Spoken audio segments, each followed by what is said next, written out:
bevis Pythagoras sætning, som lyder a i anden plus b i anden er lige med c i anden. Det vil vi gøre ved hjælp af denne trekant og disse 4 trekanter, som danner en ydre og en indre kvadrat.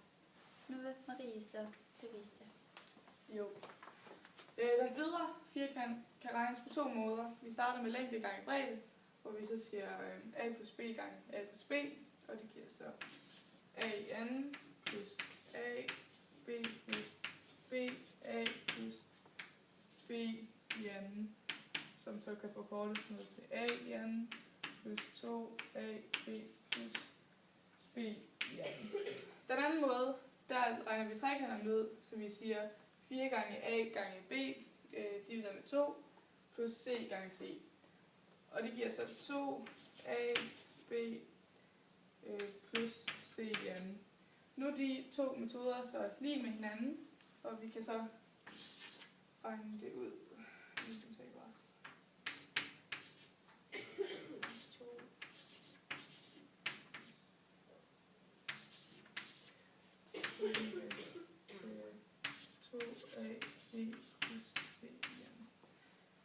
Så fjerner vi 2ab på den her side.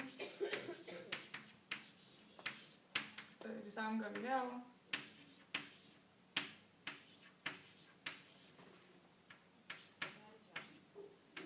Så der ender med at komme til at stå a i anden plus b i anden er lige med c i anden.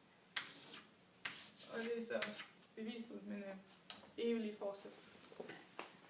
Ja. Vi skal have nogle vinkler ind. Vi skal finde ud af, at vinklen her er 90 grader. Og vi kan se, at den her vinkel er 90 grader.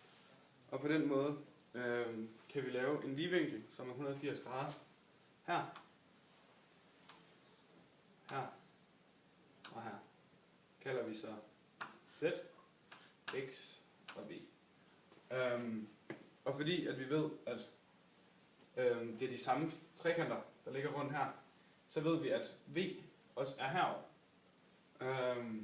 Og så ved vi, at den her er 90 grader, så vi ved, at v plus z plus 90 er lige med 180 grader.